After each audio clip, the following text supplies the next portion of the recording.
The battle within.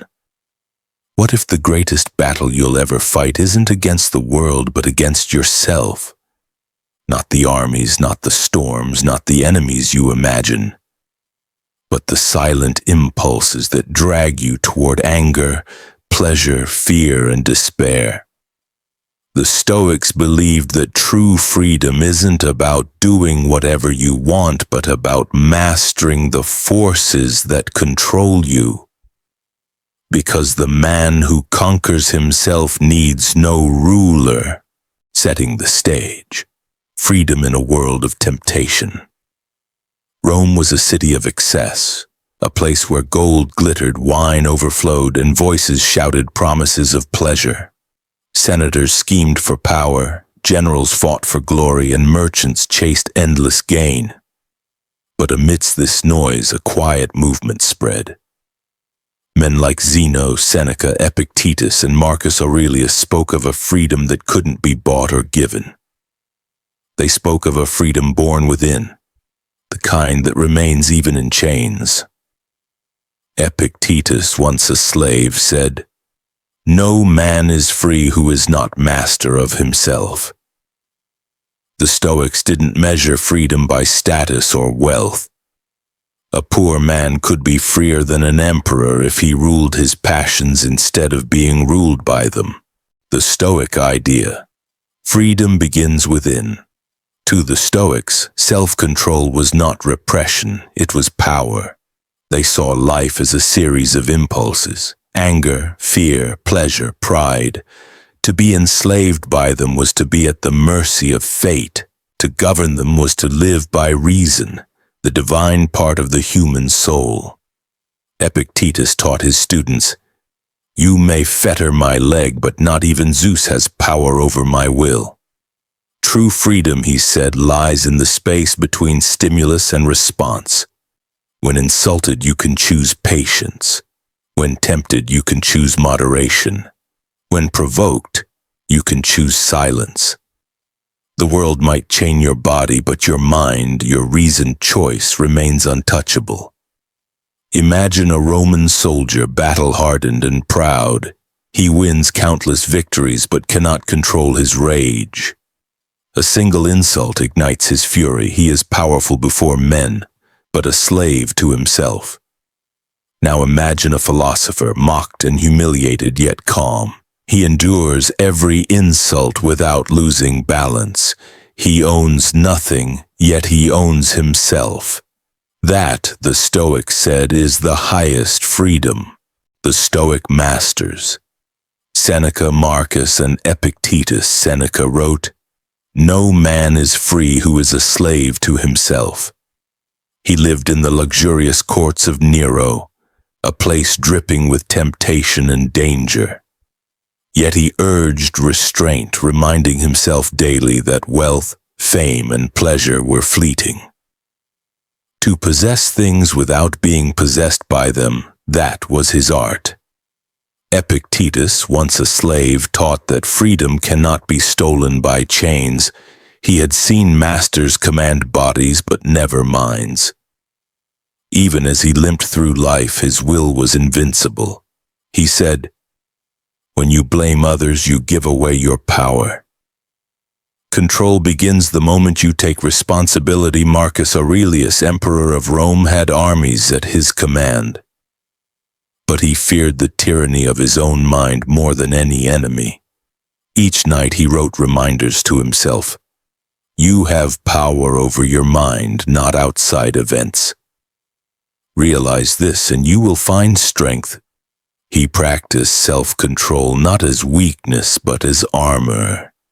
He faced betrayal, war, and death with calm acceptance, proving that the ruler who controls himself needs no army to guard his peace. Meaning, why self-control equals freedom. Self-control isn't about denial, it's about direction. Freedom isn't doing what feels good now, but choosing what is good always. The Stoics believed that emotions are not enemies, but raw forces to be mastered. Anger can fuel justice. Desire can drive virtue. but only when reason holds the reins. Without reason, passion turns to addiction. Without discipline, pleasure turns to slavery. The glutton is ruled by his appetite. The coward is ruled by fear. The proud man is ruled by ego. But the Stoic, the man of self-command, walks through the world like a calm pilot steering through storms. He feels the wind, the waves, the pull of temptation, but he remains steady at the helm. Freedom, then, is not escape. It is mastery. The body may be chained, fortune may fail, the world may collapse. But the mind, guided by virtue, remains sovereign. He who conquers himself is mightier than he who conquers a city. Stoic practices. Training the mind for freedom. The Stoics were not philosophers of talk. They were soldiers of the soul. They trained daily to resist passion's pull, to live according to reason and nature, not impulse and desire. Here's how they practiced. 1. Morning reflection. At dawn, they reminded themselves, "Today I will meet vanity, greed, and anger. None of it can control me unless I let it." This mental rehearsal prepared the mind like armor before battle. 2. Voluntary discomfort. They practiced small hardships, sleeping on hard ground, fasting, walking barefoot, to prove that comfort is optional but virtue is not. "We suffer more in imagination than in reality," said Seneca. 3. Midday awareness. They observed their impulses as they arose without judgment, desire, anger, fear. They noted each emotion like a passing cloud. Observation dissolved control. "No one can hurt you without your consent," whispered Marcus's journal. 4. Evening reflection. At night they examined their actions, not with guilt, but with clarity. What did I do well? What could I have done better? Self-control grows in honest reflection. Through this discipline, they forged freedom through mastery. Every temptation resisted, every anger calmed, every fear faced. Was a victory not over the world, but over themselves. Transformation. Peace beyond circumstance. As self-control deepens, something profound happens. The world still moves, chaos still reigns, but your response becomes your realm of control. The Stoic no longer fears insult, loss, or death, because his peace is not built on what can be taken away. Freedom is not comfort. Freedom is calm in the storm. The man who controls himself walks through life untouched by misfortune. He owns nothing, yet lacks nothing. He is free because nothing owns him. Stoic anchors. Words that guide the free. No man is free who cannot command himself. Pythagoras. If you wish to be free, desire nothing that depends on others.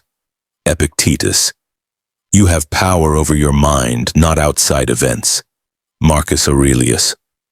These are not words to admire, they are instructions to live by.